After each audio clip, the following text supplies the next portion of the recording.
సురక్షితంగా ఆరోగ్యకరంగా నడిపించిన విధానం బట్టి ప్రభువుని ఎంతగానో స్తుతిస్తూ ఉన్నాం. గత వారము మనము కొన్ని విషయాలు జ్ఞాపకం చేసుకున్నాం. ప్రకటన గ్రంథము 20వ అధ్యాయాన్ని గత 2 వారాలు కూడా మనము జ్ఞాపకం చేసుకున్నాం. ఈ వారం ప్రకటన గ్రంథం 21వ అధ్యాయాన్ని మనం చదువుకుందాం. ప్రకటన గ్రంథం 20వ అధ్యాయంలో యేసుక్రీస్తు ప్రభుల వారి యొక్క 1000 ఏండ్ల పాలన గురించినటువంటి విషయాలు మనం చదువుకున్నాం. ఆ 1000 ఏండ్ల పాలనలో లేపబడేవారు కేవలం పరిశుద్ధులు మాత్రమే. 1000 ఏండ్ల పాలన సమయానికి ముందు పునరుద్ధానము జరుగుతుంది అనే విషయాన్ని చూస్తాము. 1000 ఏండ్ల పాలన తర్వాత మరొక పునరుద్ధానం, 2 రకాల పునరుద్ధానాలు. ఒకసారి ఆ మాట యేసు వారి యోహాను సువార్తలో రాయించినటువంటి ఆ మాట చూద్దాం. చూడండి, యోహాను సువార్త 5వ అధ్యాయము 28వ వచనం ఈ విధంగా మనం చదువుకుంటాం. యోహాను సువార్త 5:28.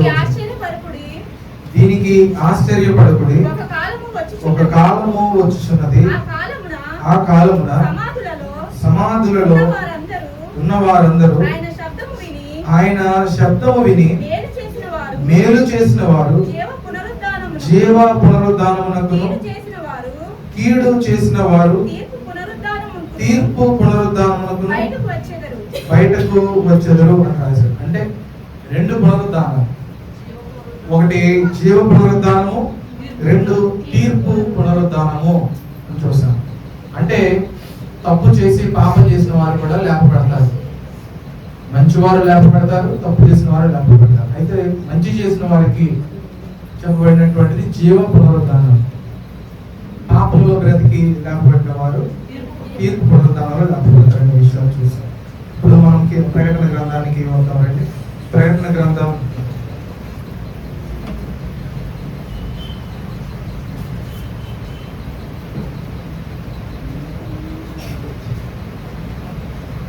20వ అధ్యాయం 5వ వచనంలో ఆ 1000 సంవత్సరములు గడుచు వరకు కడమ మృతులు బ్రతకలేదు అని అన్నాడు. ఇక్కడ చూడండి, ఆశ్చర్యమైన విషయం.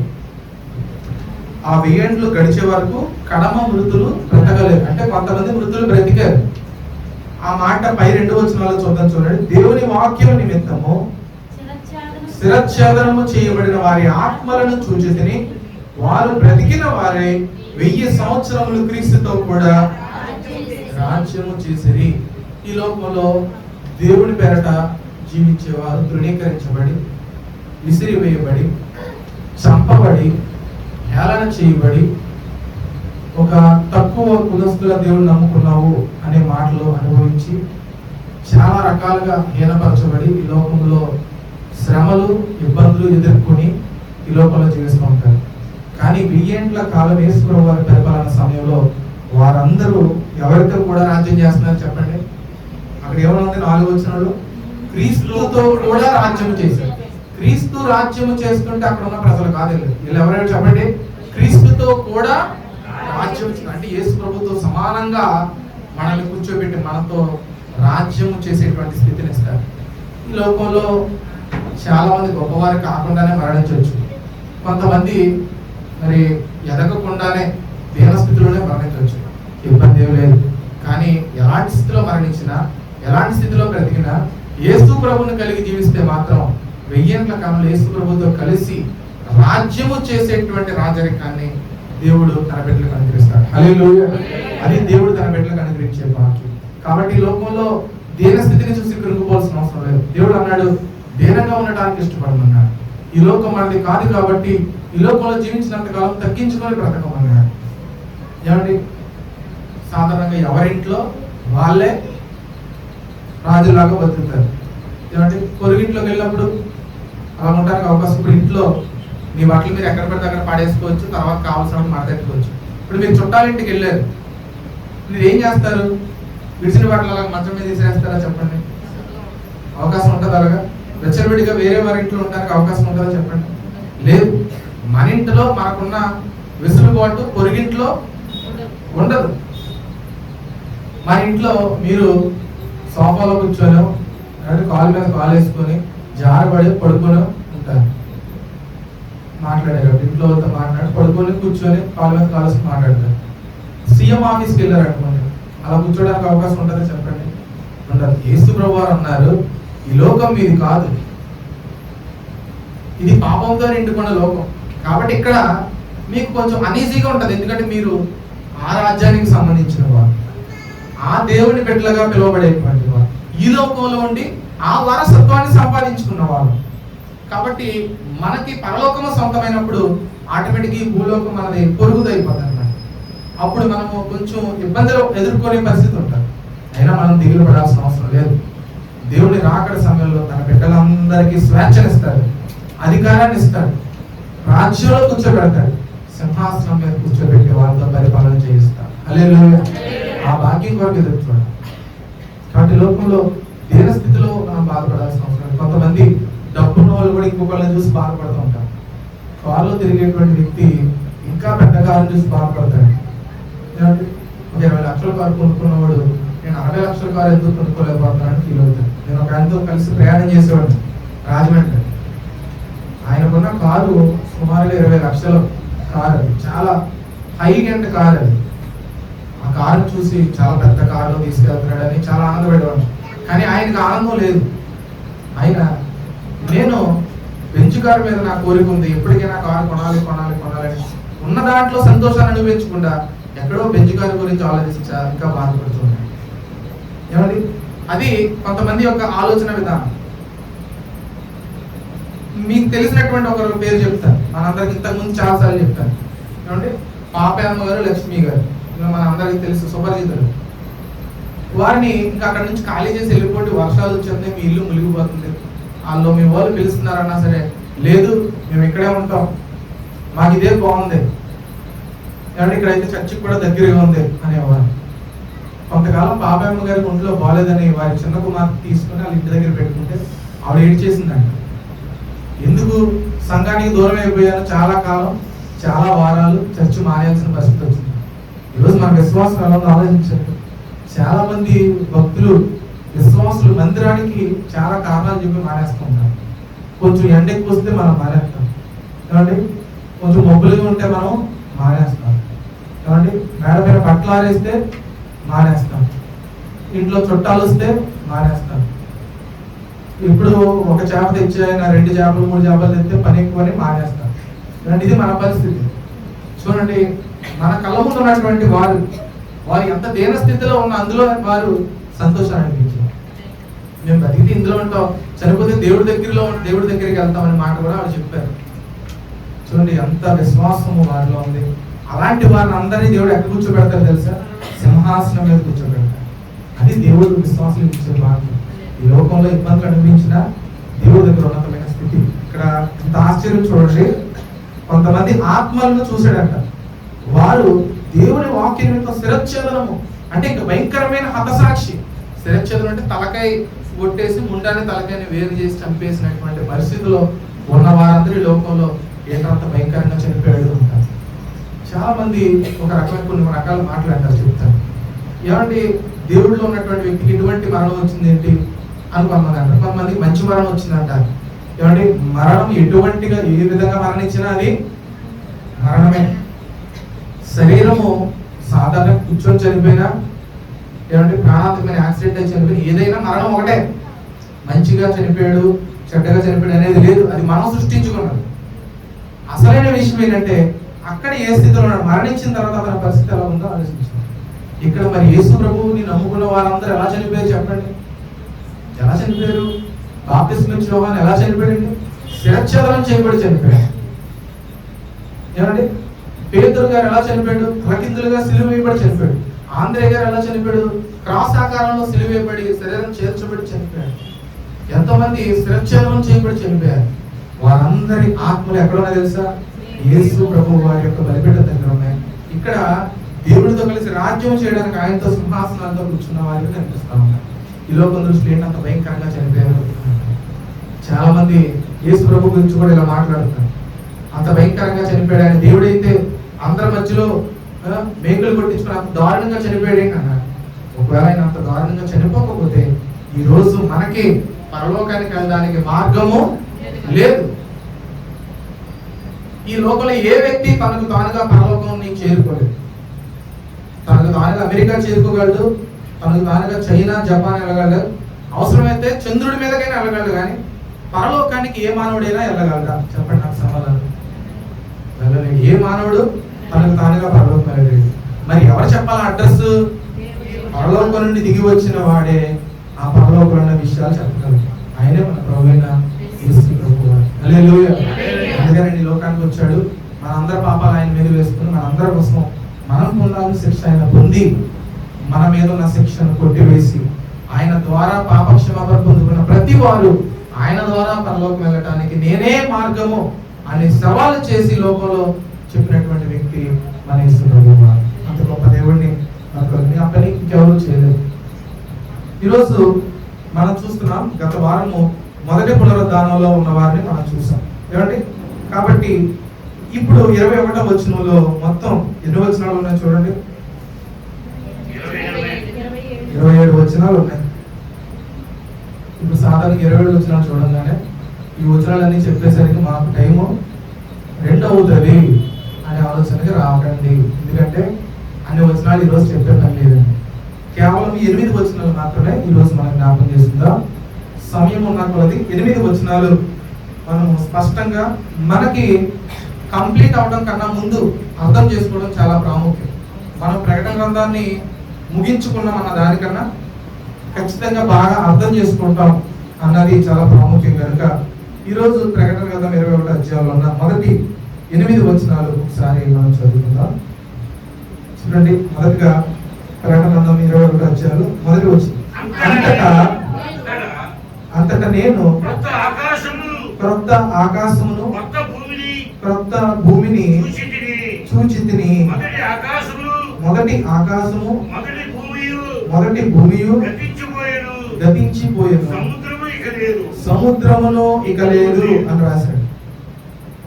ఇక్కడ మనం చూస్తా ఉన్నాం, ఈ ఆకాశము భూమి గతించిపోయి వాటి ప్లేస్ లో క్రొత్త ఆకాశము క్రొత్త భూమి అనే వచ్చినాయి అని చెప్పేసి ఇక్కడ విషయాలు రాస్తూ వచ్చాడు.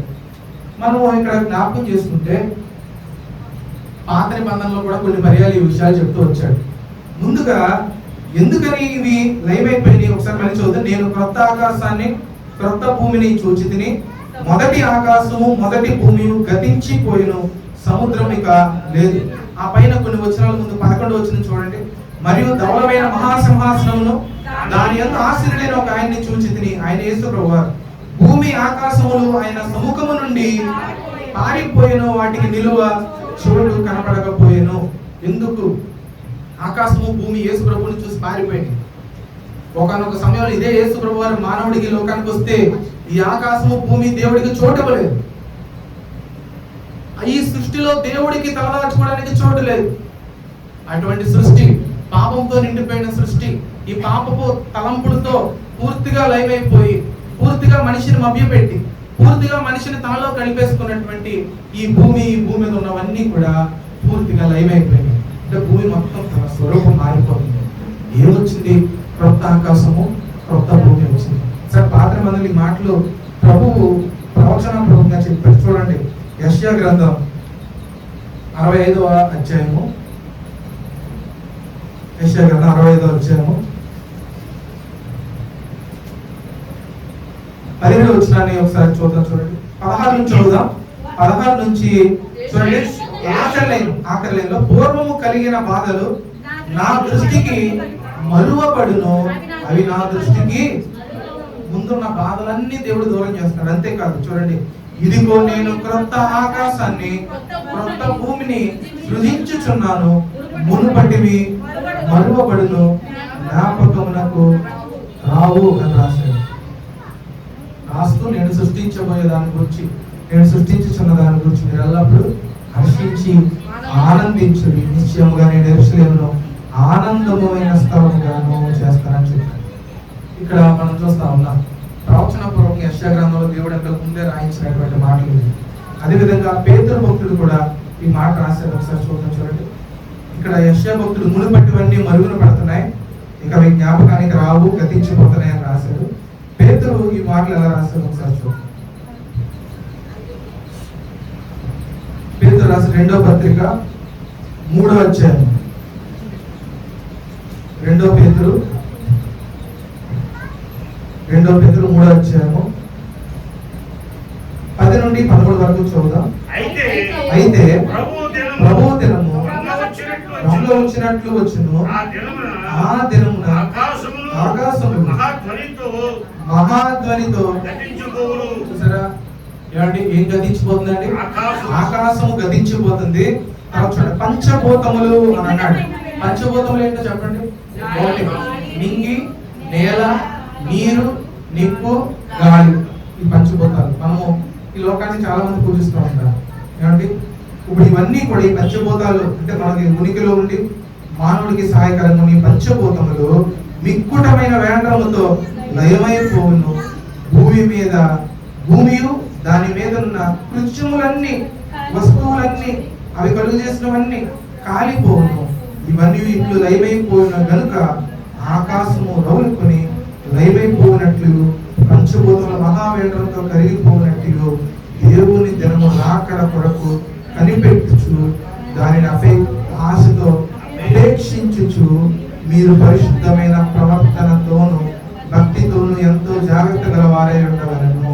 ఇక్కడ రాశారు చూడండి. అయినను మనం ఆయన వాగ్దానమును బట్టి, ఇవన్నీ పోయిన తర్వాత ఏమొస్తుందండి? ఆయన వాగ్దానం అంటే మన యెషయా గ్రంథంలో చూసాం. క్రొత్త ఆకాశమును క్రొత్త భూమి కొరకును కనిపెట్టుచున్నాము. వాటి యందు పాపం నివసిస్తుందండి. నీతి అంటే దేవుని యొక్క కార్యాలు, దేవుని యొక్క మనస్తత్వం, దేవుని యొక్క క్రియలు వాటిలో కనిపిస్తాయి. కాబట్టి క్రొత్త ఆకాశము క్రొత్త భూమి దేవుడు దయచేస్తాడని ఇక్కడ మనం చూస్తా ఉన్నాం. కాబట్టి ఈ లోకము, ఆకాశము కొత్తగా మారుతుంది, ఈ భూమి కొత్తగా మారిపోతుంది. ఏమంటే సముద్రాలనే అసలు లేవు. ఈ భూమి మీద సుమారు 80% నీటితోనే నిండుతాయి. ఇప్పుడు దేవుడి రాకడ సమయంలో నూతన సృష్టిలో సముద్రం ఉంటుందా? చెప్పండి. సముద్రం లేదు. ఏమండి? కాబట్టి కొత్త ఆకాశము కొత్త భూమిని దేవుడు కలుగజేసినట్లుగా ఈ వాక్యంలో మనం చూస్తా ఉన్నాం. ఇప్పుడు ఆకాశం కొత్తగా మారింది, భూమి కొత్తగా మారింది. మరి మనిషి సంగతి ఏంటి? చూడండి, మనిషి సంగతి ఏంటి? అదే మనిషి ఉంటాడండి? ఇప్పుడున్న మనిషి ఉంటాడా? అన్ని మారినప్పుడు మనిషి కూడా మారాలి. ఏమండి? కొరింథీయులకు రాసిన 2వ పత్రిక 5వ అధ్యాయము 17వ వచనం. కాగా ఎవడైనను క్రీస్తునందున్న యెడల వాడు నూతన సృష్టి, పాతవి గతించెను, ఇదిగో క్రొత్తమైనవి. ఇప్పుడు చెప్పండి, క్రీస్తులో ఉన్న వారందరూ ఎవరు? నూతన సృష్టి. ఈ వాక్యం మనం ఎప్పుడు వెళ్తాం? ఓ 4 రోజుల తర్వాత వెళ్తాం. ఎందుకని? 4 రోజుల తర్వాత జనవరి 1 వస్తుంది. నూతన సృష్టి, నూతనం. ఆ ఒక్కరోజు నూతనం మనం నూతన బట్టలు వేసుకుంటాం, నూతనంగా కూడా మారిపోదామని కూడా అనుకుంటాం. కానీ ఆ నెల 2 రోజులు 3 రోజులు, ఆ వారం తర్వాత నుంచి మళ్ళీ మామూలే. ఈ పాత సంవత్సరం ఉన్నవన్నీ కొత్త సంవత్సరం మూసుకొని వస్తాం. కాబట్టి ఎవరైనా చిన్న గొడవైంది అనుకోండి, ఇంట్లో భర్త గారితోనో భార్యతోనో, నువ్వు 4 నెలల క్రితం నువ్వు చేసింది నువ్వు మర్చిపోయావా అని అంటారు. కొన్ని సంవత్సరం చేసి అన్ని మర్చిపోలేదు, మీరు మర్చిపోలేదు. కానీ దేవుడు మాత్రం మన పాపాలు మర్చిపోవాలి. దేవుడు మన పాపాలన్నీ మర్చిపోవాలి. మనం మాత్రం పక్కనోడు అన్న మాటను కూడా మార్చి పూర్తిగా దానికి ఫుల్గా మీరు ఎసెన్స్, వెల్లుల్లి పేస్ట్ యాడ్ చేసి ఇంకా ఎక్కువగా దాన్ని మనసులో పెట్టుకుంటారు అన్నారు. కాబట్టి మనుషుల మనస్తత్వాలు ఈ విధంగా ఉన్నాయి. ఇక్కడ అన్నాడు, యేసు ప్రభువులో ఉన్నవాడు నూతన సృష్టి. ఈ లోకం నూతన సృష్టిగా మారుతుంది. ఈ లోకముతో పాటు మనిషి కూడా నూతన సృష్టిగా. ఎప్పుడు మారాలి? అప్పుడు కాదు, ఇప్పుడు మారాలి. ఇప్పుడు మనం నూతన సృష్టి అయితే అప్పుడు వచ్చే నూతన సృష్టిలో మనం పాలివారు అవుతాం. హల్లెలూయా. అప్పుడు సృష్టి నూతన పరచబడుతుంది, ఇప్పుడు మనిషి నూతన పరచబడాలి. మనం బాప్తిజం తీసుకున్న ప్రతి ఒక్కరు నూతనమైన వ్యక్తి. బాప్తిజం తీసుకున్న వెంటనే మనము నూతన సృష్టిగా మార్చబడితే ఈ లోకంలో ఎవరైతే నూతన సృష్టిలో భవిష్యత్తులో 2వ రాకడ టైంలో వచ్చే నూతన సృష్టిలో అతను పాలివాడు అవుతాడు. నూతన వాడు నూతన సృష్టిలో ఉంటాడు. నూతన పరచబడిన హృదయంతో జీవించేవాడు నూతన సృష్టిలో పాలివాడు అవుతాడు. ఇది మొదటి వచనం యొక్క వివరణ. చాలా విషయాలు మనం జ్ఞాపకం చేసుకున్నాం. కాబట్టి ఈ క్రొత్త ఆకాశము క్రొత్త భూమిలో పాలివారు అవ్వాలంటే మనము కూడా క్రొత్త వారిగా బ్రతకాలి. సర్టిఫికేట్ లో పేరు మారిందా, సర్టిఫికేట్ లో మన క్యాస్ట్ ని బీసీసీగా మార్చుకున్నారా, ఇవన్నీ అడుగుతారు. వీటికంటే ముందు మన వ్యక్తిత్వం మారాలి. చాలా మంది నేను మతం తీసుకున్నానండి, యేసు ప్రభు మతం అన్నాడు. మతం తీసుకోవడం వల్ల నువ్వు పరలోకము వెళ్ళలేవు. ఈ లోకంలో క్రైస్తవుడిని అని చెప్పుకున్న ఎవరు చాలా మంది పరలోకం వెళ్ళరు. క్రైస్తవుడిగా పిలువబెట్టినంత మాత్రం మనం పరలోకం వెళ్ళాం. యేసు ప్రభులోకి వచ్చేసి మందిరానికి వెళ్ళినంత మాత్రం మనం పరలోకం వెళ్ళాం. మన జీవితం మార్చబడాలి. దాన్నే మారు మనస్సు అని అంటాం. మారు మనస్సు అంటే మనస్సు మారటం. ఒకప్పుడు విచ్చలవిడిగా ఉండేవాడండి, ఇప్పుడు యేసు ప్రభులోకి వచ్చాక ఆశ్చర్యంగా మారిపోయాడండి. అంటే ఇదివరకు పాపంలో బ్రతికాం, ఇప్పుడు యేసు ప్రభులో బ్రతుకుతున్నాం. యేసు ప్రభువును పోలి జీవిస్తే ఆటోమేటిక్గా మన మనసు మారినట్టే. ఇదే నూతన సృష్టి అంటే. ఈ లోకంలో ఎవరైతే మనసు మార్చుకున్నారో, మతము పేరు మార్చడం కాదు. నీ పేరు మారినంత మాత్రం నువ్వు పరలోకం వెళ్ళవు, నీ మతం మారినంత మాత్రం పరలోకం వెళ్ళవు. నీ మనస్సు మారితే మాత్రం నువ్వు పరలోకం వెళ్ళడానికి అవకాశం ఉంది. కాబట్టి మనస్సు మారి నూతన పరచబడి నూతన సృష్టిగా ఎవరైతే మార్చబడతారో వారందరూ దేవుని రాకడ సమయంలో నూతన సృష్టిలో పాలువారవుతారు. ఈ విషయాన్ని మనం గమనించాలి. తర్వాత చూడండి, మరియు ఈ నూతనమైన యెరూషలేమును పరిశుద్ధ పట్టణము తన భర్త కొరకు అలంకరించబడిన పెండ్లి కుమార్తె వలె సిద్ధపడి పరలోకమందున్న దేవుని వద్ద నుండి దిగి వచ్చుట సూచితిని అన్నాడు. ఇక్కడ మనం అర్థం చేసుకోవాల్సిన విషయం ఏంటంటే, గత వారాల్లో మనము వేశ్యను చూసాం. వేశ్య అనే పేరు ఎవరికి పెట్టాడంటే ఒక పట్టణానికి పెట్టాడు. ఆ పట్టణం ఎవరంటే బబులోను. ఈ బబులోను అనగా పాపపు సమూహం. ఇప్పుడు వేశ్యకి ఆపోజిట్ లో ఉన్నది వధువు. ఈ వధువు నిష్కలంకమైన వధువు. ఈ వధువు యేసు ప్రభు కొరకు జీవించిన వధువు, తన పాపాలన్నీ పోగొట్టుకున్న వధువు, నిష్కలంకంగా కనబడేటువంటి వధువు, నీతి వస్త్రాలతో కనబడేటువంటి వధువు. ఈ వధువు పేరే యెరూషలేము. బబులోను ఏ విధంగా పతనమైంది, ఏ విధంగా ఆకాశ పక్షులు వచ్చి బబులోనులో చనిపోయిన వారిని పీకుతున్నాయి, బబులోను మీదకి ఆకాశం నుండి అగ్ని ఏ విధంగా కురిసింది, ఏ విధంగా బబులోను కూలిపోయిందో గత వారాల్లో చూసాం. ఇప్పుడు మనం బబులోనుకి ఆపోజిట్ లో యెరూషలేముని చూస్తున్నాం. యెరూషలేము అనగా ఈ సంఘము, ఇంకో సంఘము, ఇంకో సంఘము, ప్రతి సంఘంలో ఉన్న విశ్వాసులందరూ కలిపి గుంపుగా ఏర్పడతారు. అదే వధువు. ఈ గుంపుని దేవుడు వధువు అని పిలిచాడు. ఈ గుంపుకి యెరూషలేము అని పేరు పెట్టాడు. ఏమండి, చాలా మంది భక్తిపరులందరూ పరలోకానికి ఎత్తబడతారు. శ్రమల కాలం టైంలో ఎత్తబడిన వారందరినీ కలిపి దేవుడు మళ్ళీ 7 సంవత్సరాల టైం తర్వాత ఆయన కిందకి తీసుకొని వస్తున్నాడు అన్నమాట. చూడండి, అక్కడ మనం చూస్తున్నాము. ఒకసారి మళ్ళీ చదువుకుందాం. నేను నూతనమైన యెరూషలేమును పరిశుద్ధ పట్టణము తన భర్త కొరకు అలంకరింపబడిన పెండ్లి కుమార్తె, భర్త కొరకు అలంకరింపబడిన పెండ్లి కుమార్తె. భర్త కొరకు అలంకరింపబడిన పెండ్లి కుమార్తె. అలంకరణ ఎవరి కొరకు? ఎవరి కొరకు?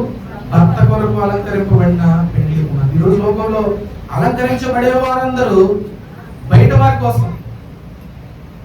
ఏమండి, మీరు మహానగరాలు వెళ్ళండి, బాగా స్టైల్ గా రెడీ అయిపోయి బయటకు వస్తారు. ఎవరి కోసం?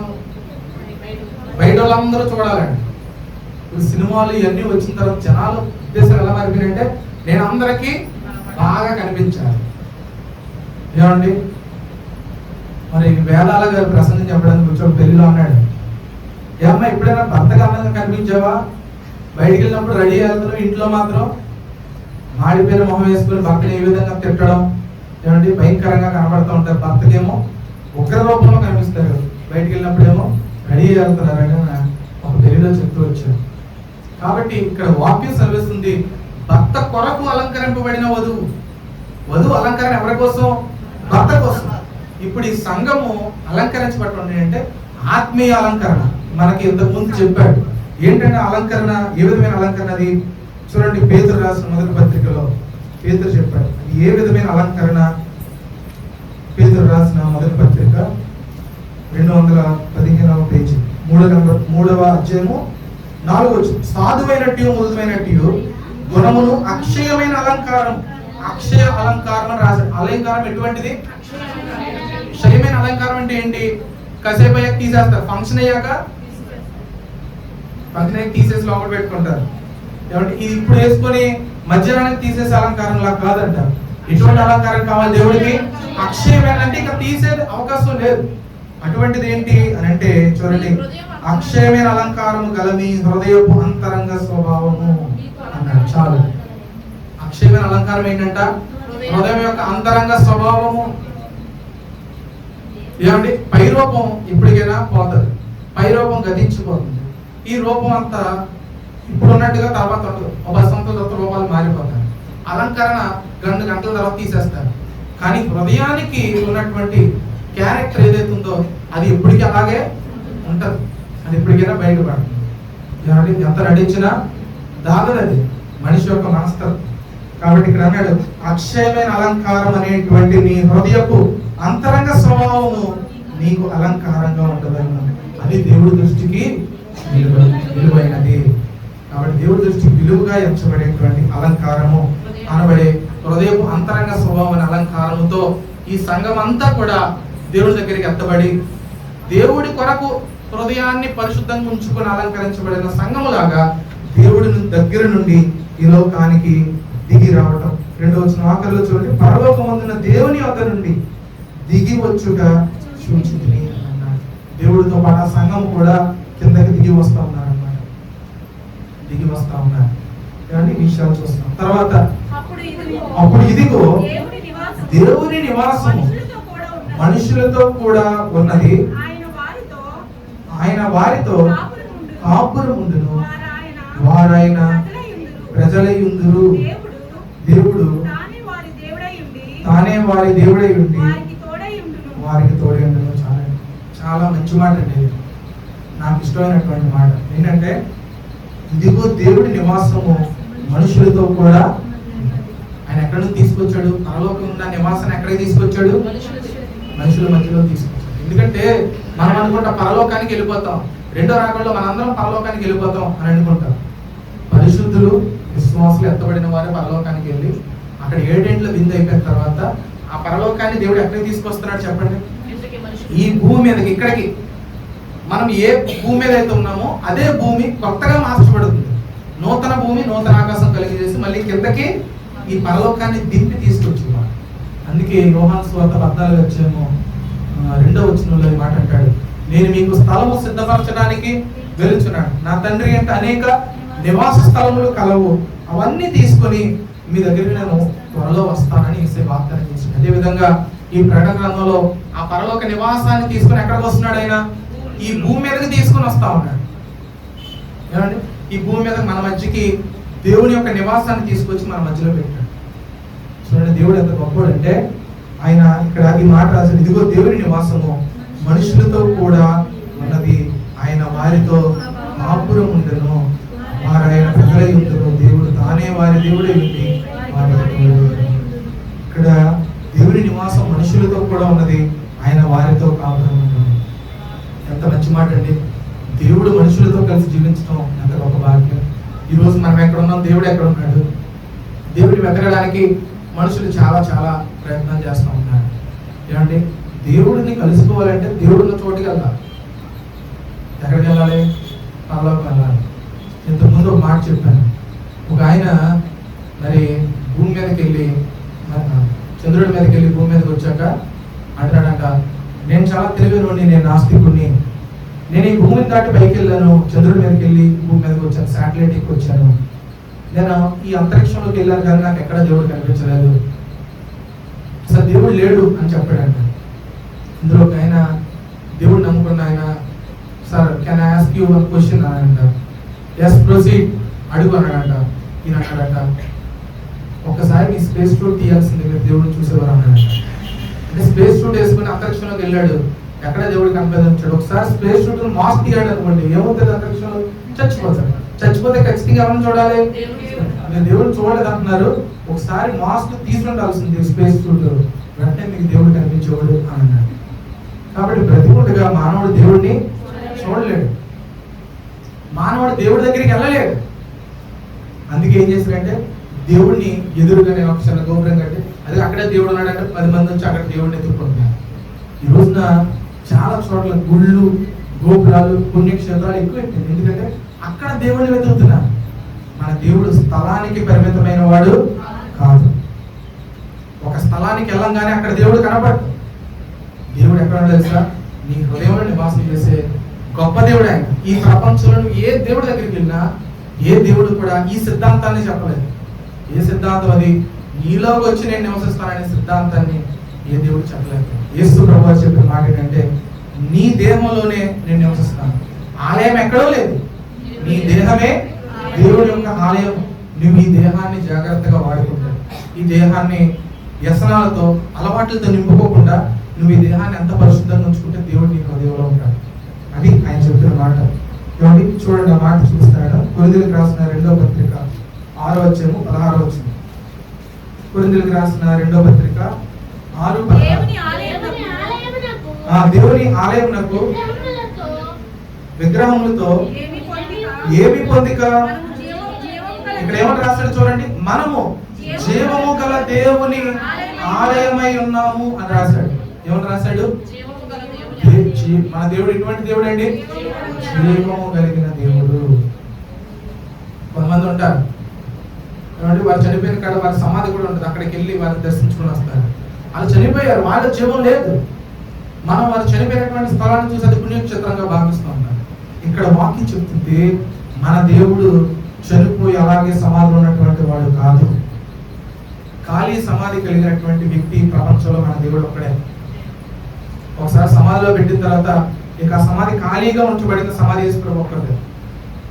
లాజరుని సమాధిలో పెట్టారు, తీసారు, మళ్ళీ పెట్టారు. కానీ యేసు ప్రభు అటువంటి వాడు. ఇక్కడ మనం చూస్తున్నాము, ఆయన జీవము గల దేవుడు. ఆ జీవము గల దేవుని యొక్క ఆలయమై ఉన్నాము మనం ఎవరమై ఉన్నాం? దేవుడి యొక్క ఆలయం ఎవరు? మనమే దేవుడి ఆలయం. దేవుడు మనలో నివసిస్తాడు. చూడండి, అందుకు దేవుడు ఎలాగో సెలవించాడు. ఏమంటున్నాడు దేవుడు? నేను వారిలో నివసించి దేవుడు మనలో నివసించి పెట్టాడు. చూడండి, వారిలో నివసించి సంచరిస్తున్నాం. నేను వారి దేవుడై ఉందును, వారు నా ప్రజలై ఉందురు. కావున మీరు వారి మధ్య నుండి బయలు వెళ్ళి ప్రత్యేకముగా ఉండుడి అనే మాట రాశాడు. కాబట్టి లోకంలో ఉన్న వాటి మధ్యలో ఉండకండి, పాపంలో ఉండకండి, ప్రత్యేకంగా జీవించండి. మీలో దేవుడు ఉండడానికి ఇష్టపడుతున్నాడు. దేవుడు మానవుల మధ్యలో నివసించడానికి ఇష్టపడాడు. మన దేవుడు నిర్గమకాండంలో మోషే గారితో చెప్తున్నాడు ఇలాగా, నేను మీ మధ్యలో ఉండడానికి ఇష్టపడుతున్నాను, నాకు నివాసం కల్పిస్తావా అన్నాడు. చూడండి, ఆ మాట నిర్గమకాండం ఒకసారి తీయండి. నిర్గమకాండం చాలా ఇంపార్టెంట్ వచనమండి. నాకు చాలా ఇష్టమైనటువంటి మంచి వచనం ఇది. 25వ అధ్యాయము, నిర్గమకాండం 25వ అధ్యాయము 8వ వచనం చూడండి. నేను వారిలో నివసించినట్టు వారు నాకు పరిశుద్ధ స్థలమును. చాలండి, ఇక్కడ నేను వారిలో నివసించినట్లు అని అన్నాడు. మోషే గారు చెప్తున్నాడు, నేను ఎక్కడో పరలోకంలో ఉంటాను కాదు, నేను మీ మధ్యలోకి రావడానికి ఇష్టపడతాను, మీ మధ్యలో నివసిస్తాను, మీలో నివసిస్తాను, నాకు ఒక ప్రత్యక్ష గుడారాన్ని నిర్మించు అని అన్నాడు. దేవుడి సన్నిధిని దగ్గరికి అనిపించడానికి ఫస్ట్ టైము మందిరం కట్టడం అప్పుడే. పరిశుద్ధ మందిరం అదే ప్రత్యక్ష గుడారం. అక్కడ నుండి దేవుడు మనకు దగ్గరగా ఉండడానికి ఇష్టపడ్డాడు. నూతన బంధంలోకి వచ్చేసరికి దేవుడు తన ఆత్మ ద్వారా మన హృదయంలోనే నివసిస్తాడు. కాబట్టి దేవుడిని ఎక్కడ వెతకాల్సిన అవసరం లేదు, ఎక్కడికి వెళ్ళినా దేవుడు కనపడు. ఏమండి, ఒక పాట రాశారు, ఆ పాట బాన్సోలోని గారితో పాడించారు. ఏమంటే అది, గుడి గోడలలో లేడు దేవుడు, గుండె గుడిలో ఉన్నాడు చూడు. ఏమండి, కాబట్టి ఆత్మస్వరూపి నీలోని దేవుడు ఆత్మతో సత్యముతో ఆయన ఆరాధించబడిన ఉన్నాడు. కాబట్టి దేహ సంబంధమైనటువంటి వాటితో దేవుడిని ఆరాధించాడు. ఈ విషయాలు ఇక్కడ మనం చూస్తాం. దేవుని 3వ వచనంలో దేవుడి నివాసం మనుషులతో కూడా ఉన్నది అని చెప్తూ ముగించారు.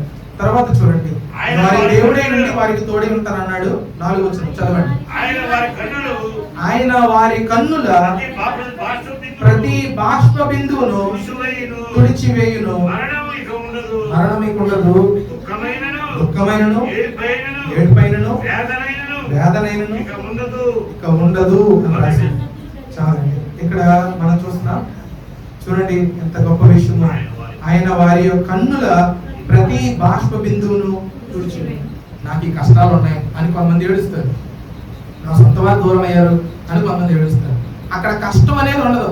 కష్టం అంటే మనం భాషలో ఏంటో చెప్పండి, ఎక్కువగా కష్టం అనే దానికి మనం ఇచ్చే నిర్వచనం ఏంటి?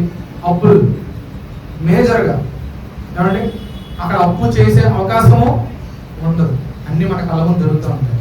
కాబట్టి అక్కడ కష్టాలు అనేవి లేవు. రెండోది మరణమే లేదన్నాడు. ఇక వ్యాధితో పని ఏముంది చెప్పండి? వ్యాధి గురించి మనిషి ఎందుకు భయపడతాడు? మరణం వస్తుందేమో ఆ వ్యాధి ద్వారా. ఆ వ్యాధి ఎక్కడ వరకు తీసుకెళ్తుంది మనిషిని? మరణమే లేదు, అక్కడ వ్యాధులు లేవు. కాబట్టి అక్కడ బాధ అనేది లేదు, కష్టం అనేది లేదు, కన్నీరు అనేది లేదు.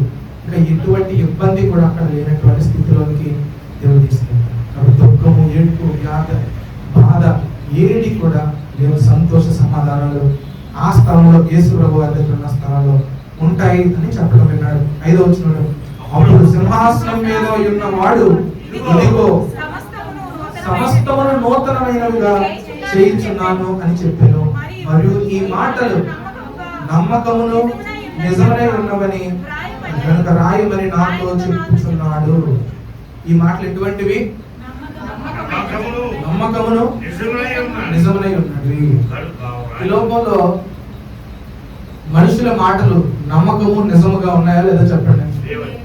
నేను అసలు ఎవరు మాకు మాట ఇచ్చిన వాళ్ళు అందరూ నిలబెట్టుకున్నారు, మేము ఎక్కడ మోసపోలేదు అన్నవారు ఉన్నారా? ఏమంటే కరెక్ట్గా మళ్ళీ 3-4 సంవత్సరాలు ఎలక్షన్ టైం అవుతుంది, అప్పుడు ఒకసారి ఏంటంటే మీరు క్యాన్వాసింగ్ ఏమండి. కాబట్టి నమ్మకములు, నిజములు, న్యాయములు అనేవి లేవు. అయితే యేసు ప్రభువు చెప్పిన మాటలు ఏంటంటే నమ్మకము, నిజమని. ఇవన్నీ వాస్తవాలు, దేవుడి నుంచి వచ్చిన మాటలు ఏమి కూడా అబద్ధాలు కాదు, ఇవన్నీ చారిత్రక సత్యాలు. ఏమని చెప్తున్నాడు ఆయన? సమస్తమును నూతనముగా చేయించున్నాడు. ఇది కూడా జనవరి 1 వాక్యమే. సమస్తమును నూతనంగా చేయించున్నాడు. సంవత్సరాలు ఈ మాట చెప్తూ వచ్చాం. సమస్తమును నూతనం. సమస్తంలో ఏమేమి వస్తాయి? ఏమేమి నూతనమైనవి? నూతనమైన నామాన్ని ఇస్తానన్నాడు. ప్రకటన గ్రంథం, ఇదే ప్రకటన గ్రంథం 2వ అధ్యాయము 17వ వచనంలో కనుక మనం చూస్తే నూతనమైన నామం అని రాసి చూడండి ఒకసారి. కిందకు వచ్చేయండి, కింద 2 లైన్లు ఉంటాయి. ఆ రాతి మీద చెక్కబడిన ఒక క్రొత్త పేరు ఉండును. అది పొందిన వాడికి కానీ మన ఎవరికి క్రొత్త పేరు ఇస్తారన్నాడు. అదే ఆ తర్వాత 3వ అధ్యాయం 12వ వచనంలో కూడా చూడండి, అదే మాట మళ్ళీ రాస్తూ వచ్చాడు. చూడండి, జయించు వారిని ఆలయంలో స్తంభంగా చేయుదును, అందులో వాడికి మీద ఎన్నటికి వెలుపలికి పోడు. మరియు నా దేవుని పేరును పరలోకమందున నా దేవుని యొద్ద నుంచి నీకు వచ్చిన నూతనమైన యెరూషలేము నా పరిశుద్ధ పట్టణ పేరును, నా క్రొత్త పేరును వారి మీద సమస్తమును క్రొత్తవిగా చేశాను. ఆ క్రొత్త వాటిలో ఒకటేంటి? క్రొత్త పేరు. ఏమండి, తర్వాత ఇదే కీర్తన గ్రంథంలో ఇంకో మాట రాశారు, క్రొత్త గీతం. ఆ మాట కూడా చూడండి. అదే ప్రకటన గ్రంథం 5వ అధ్యాయము 9వ వచనం చూడండి ఒకసారి. ఆ మాట చదువుతున్నాం మనం. ఆఖరి లైన్ చూడండి, ఆఖరి లైన్. గనుక వారు భూలోకమందు ఏలుదురని ఏ పాట పాడతారండి? క్రొత్త పాట. ఇది నూతనమైనటువంటి పాట. తర్వాత యెషయా గ్రంథం 65వ అధ్యాయం 17వ వచనం. యెషయా గ్రంథం 65వ అధ్యాయము 17వ వచనం. ఇదిగో క్రొత్త ఆకాశము, క్రొత్త భూమి. చాలండి. ఇప్పుడు ఎన్నైనా క్రొత్త పేరు, క్రొత్త గీతము, క్రొత్త ఆకాశము, క్రొత్త భూమి. ఇప్పుడు 4 అయినాయి. ఏమండి, 5వ చెప్తాను చూడండి. అదే ప్రకటన గ్రంథం 21వ అధ్యాయము 2వ వచనం. మరియు నూతనమైన యెరూషలేము. క్రొత్తది ఏంటండి? యెరూషలేము నివాసము, నూతనమైన నివాసము. ఇప్పుడు ఎన్నైనా 5 అయినాయండి. 6వ చూడండి, 6వ మాట కూడా చూద్దాం. అదే ప్రకటన 21వ అధ్యాయము 5వ వచనంలో సమస్తమును నూతనమైనవిగా చేయించున్నాడు. ఈ నూతనమైన కార్యాలు, నూతనమైన క్రియలు. ఏమండి, తర్వాత మనం ఇందాక చదివాం, ఎవడైనా క్రీస్తునందు ఉన్నాడో వాడు నూతన సృష్టి, క్రొత్త మనిషిని. ఏమండి, తర్వాత ఇర్మియా గ్రంథం 31వ అధ్యాయం 31వ వచనంలో క్రొత్త నిబంధన, నూతన నిబంధన గురించి రాస్తూ వచ్చారు. కాబట్టి విషయాలన్నీ కూడా మనం చూస్తూ ఉంటాం. తర్వాత మనము చూస్తే ఎహెజ్కేలు 36:26లో నూతన హృదయమును మీకు ఇచ్చేదను, నూతన స్వభావాన్ని. ఇవన్నీ నూతనమైనవే. సమస్తమును నూతనంగా చేయించున్నాడంటే ఇన్ని నూతనమైనవి ఇస్తాడు. నూతనమైన పేరు, నూతనమైన పాట, అంటే నూతన ఆకాశం, నూతన భూమి, నూతన యెరూషలేము, నూతన హృదయము, నూతన కార్యాలు. ఇవన్నీ కూడా మన జీవితంలో దేవుడు కలుగు చేస్తాడు. కాబట్టి ఇక్కడ 21 అధ్యాయంలో మనం చదువుతున్నాం, సమస్తమును నూతనముగా చేయించున్నాను. ఇది సత్యాలని చెప్తూ వచ్చాడు 6వ వచనంలో. మరియు ఆయన నాతో ఇట్లా నేను ఏమన్నాడండి? సమాప్తమైనవి అని అన్నాడు. ఏంటై సమాప్తమైనవి? మరణము సమాప్తమైంది, పాపము సమాప్తమైంది, పాపం వల్ల వచ్చే శాపము సమాప్తమైపోయింది, సాతాను యొక్క రాజ్యము సమాప్తమైపోయింది. ఇవన్నీ సమాప్తం చేశాడు.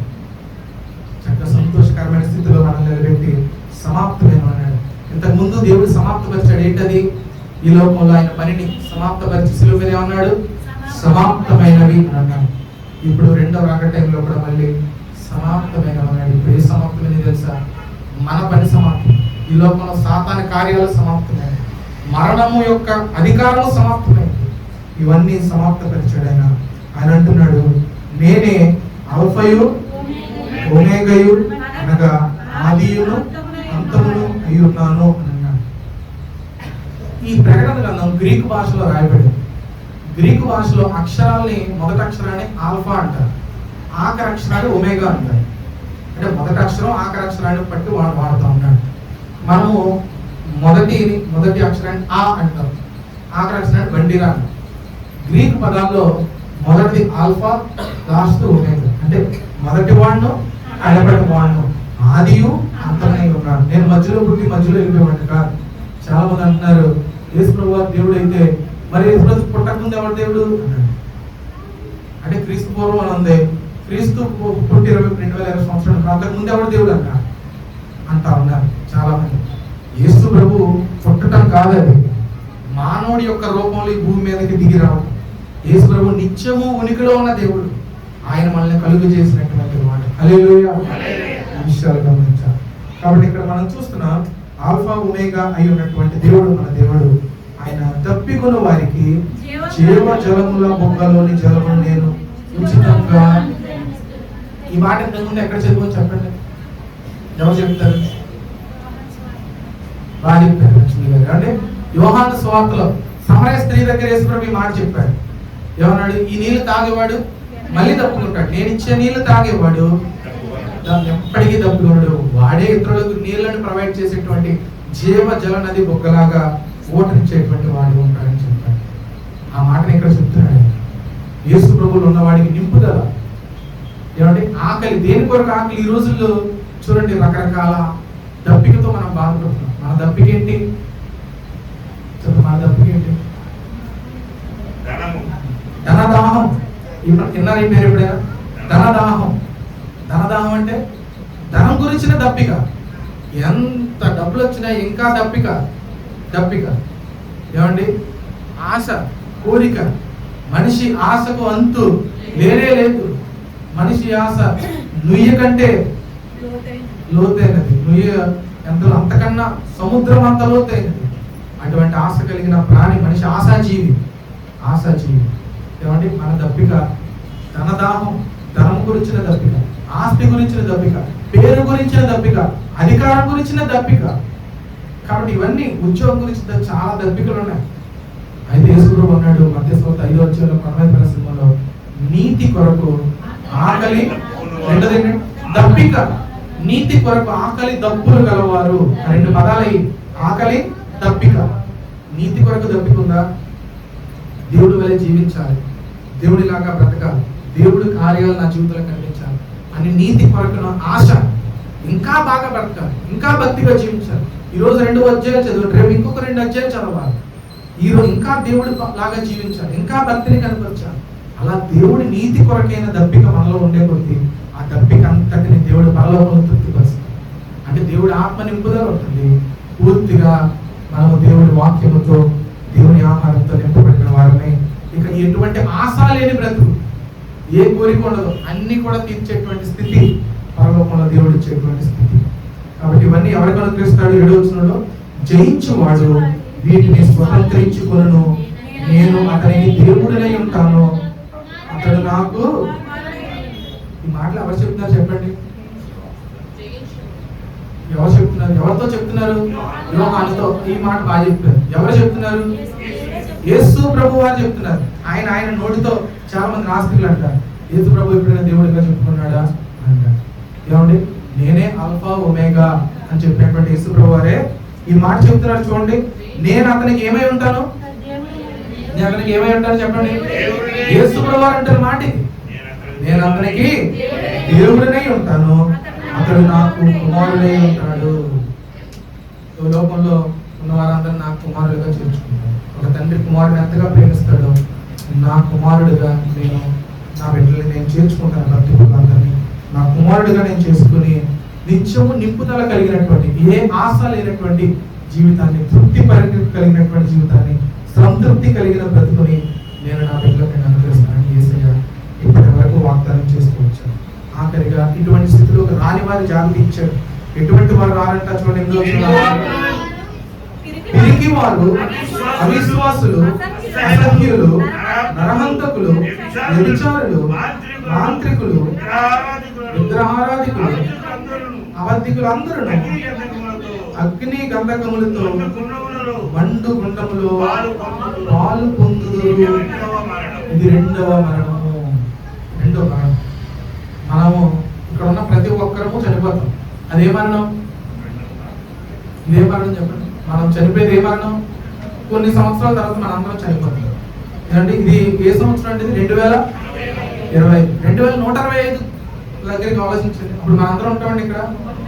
ఇప్పుడు ఈ బాణ ప్రకాష్ వేరే ప్లేస్ లో వేరే ప్రకాష్ వచ్చి వాకింగ్ చెప్తాడు. ఏమంటే లేకపోతే ఎవరో దేవుడి చేత ఏర్పడబడిన దేవదాసులు ఇక్కడ వాకింగ్ చెప్తారు. మన అందరి ప్లేస్ లో వేరే వాళ్ళు ఉంటారు. 100 సంవత్సరాల ముందుకు వెళ్తారు. ఏమంటే మన అందరము ఇక్కడ ఉంటాం. అప్పుడు మనం ఏమవుతాం? మరణిస్తాం. అదే మరణం చెప్పండి. అది మొదటి, ప్రతి మనిషి వెళ్ళేది మొదటి మరణం. ఇక్కడ ఇంకో మరణం చెప్పాడు. ఏ మరణం ఇది?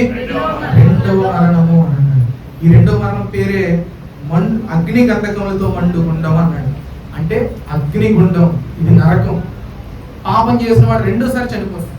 చనిపోయిన వారు అందరూ 2 పునరుద్ధానాల ద్వారా లేపబడుతున్నారు. లేపబడినటువంటి వ్యక్తి పాపం చేసిన వాడైతే అతనికి తీర్పు తీర్చి దేవుడు మళ్ళీ రెండోసారి నరకంలో పడేస్తారు. మరి ఇప్పుడు చనిపోయిన వారందరూ ఎక్కడ ఉన్నారు? రెస్టింగ్ లో ఉన్నారు. పాపం చేసిన వారందరూ పాతాళంలో బంధింపబడి ఉన్నారు. పరిశుద్ధులందరూ పరదేశంలో ఉన్నారు. ఇప్పుడు రెండో రాకడ టైంలో పరదేశంలో ఉన్న వారందరూ దేవుడి దగ్గరికి వచ్చి పరలోక ఆనందాన్ని అనిపిస్తారు. పాతాళంలో భద్రపరిచిన ఆత్మలన్నీ తీర్పు తెరచబడి అగ్ని గుండంలో శరీరాలతో సహా వేయబడతారు. అటువంటి స్థితి, భయంకరమైన వేడి, అగ్ని ఆరదు, ఇప్పుడు ఈ ఆత్మ చాలదు.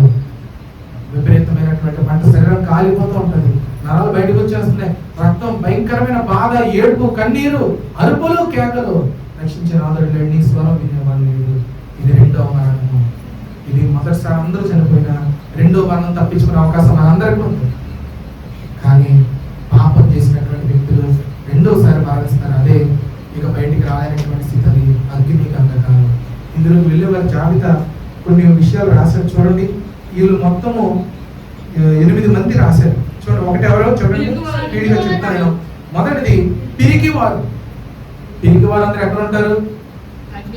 అగ్ని గంధకములతో మండు. పిరికివారు అంటే ఎవరో చెప్తారు. అంటే పిరికివారు అంటే మనం చాలా ప్రార్థన చేస్తున్నాం. పిల్లలు కూడా చాలా పిరికిగా ఉంటారు. మరి పిల్లలు నరకానికి వెళ్తారా అనే చాలా డౌట్స్ వస్తాయి. పిరికివారు అంటే ఏంటో చెప్తాను. ఏమంటే పిరికితనం దేవుడు మనకి ఇవ్వలేదు.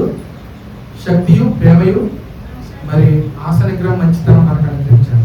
ఏమంటే పిరికి వారు దేవుడు నీతిమంతులు ధైర్యం ఇవ్వడు. నీతిమంతుడు సింహం వలె ఎలా ఉంటాడు? సింహం వలె ధైర్యంగా ఉంటాడు. ఏమండి పిరికి వారు పరలోకానికి వెళ్ళడం అర్థం ఏంటంటే ఈ లోకంలో ఉన్న పరిస్థితులకు భయపడిపోయి రాజీ పడేవారు పిరికి వారు. ఇప్పుడు మన విశ్వాసులు క్రైస్తవుడు కాబట్టి చనిపేద్దాం అన్నాడు అనుకోండి, మనం ఏం చేస్తాం? గవర్నమెంట్కి భయపడి యేసు ప్రభుని ఏం చేస్తాం చెప్పండి? వదిలేస్తాం. యేసు ప్రభు మాట చెప్పాడు ఏంటంటే, నీ దేహమును చంపేవాడికి నీవు భయపడద్దు, నీ దేహముతో పాటు నీ ఆత్మను, అదే రెండవ మరణానికి పంపించే వాడికి నువ్వు భయపడదు. ఒకవేళ పరిస్థితులు అననుకూలంగా మారిపడి విశ్వాసులు చంపే పరిస్థితి వచ్చినా మనము భయపడకూడదు. ఎందుకంటే దేవుడి దగ్గర గొప్ప స్థితి ఉంది. దేవుడు అందరినీ జీవింప చేయగలడు. రెండో మరణానికి పంపించేవాడు కాదు. లోకంలో పరిస్థితులకి ఏ విశ్వాసి భయపడాల్సిన అవసరం లేదు. కాబట్టి ఈ విషయాలు గమనించాలి. దేవుడి సేవకుని చంపేసే రోజుల్లో మనం బతుకుతున్నాం. ఎటువంటి పరిస్థితికి కూడా, ఎటువంటి ఒత్తిడికి కూడా భయపడే పరిస్థితి ఏ విశ్వాసలోనూ పిరిగివాడు పరలోకానికి పాత్రుడు కాదు. ఇది పిరిగివాడు అంటే ఏంటో చెప్తాను. తర్వాత చూడండి, ఇంకా ఏమని రాశారు? అవిశ్వాసులు. అవిశ్వాసులు అంటే పూర్తిగా దేవుడు నమ్మలేరు. ఏమంటే దేవుడు నేను చాలా భక్తిపడి దేవుడు చేస్తాడండి అంటారు మందిరంలో. పాస్టర్ గారు దేవుడు చేస్తా నాకు నమ్మకం ఉందండి. బయటికి వెళ్ళిన తర్వాత అమ్మా నీకేం మంచి జరగట్లేదు, తాడు కట్టించి పిల్లవాడికి బాగుంటాడు ఎక్కడంటే మా పలానా చోట. ఓకే వెళ్ళి కట్టించి వచ్చేసాడు. ఏమైంది ఇప్పుడు? మన విశ్వాసం ఏం చెప్పండి?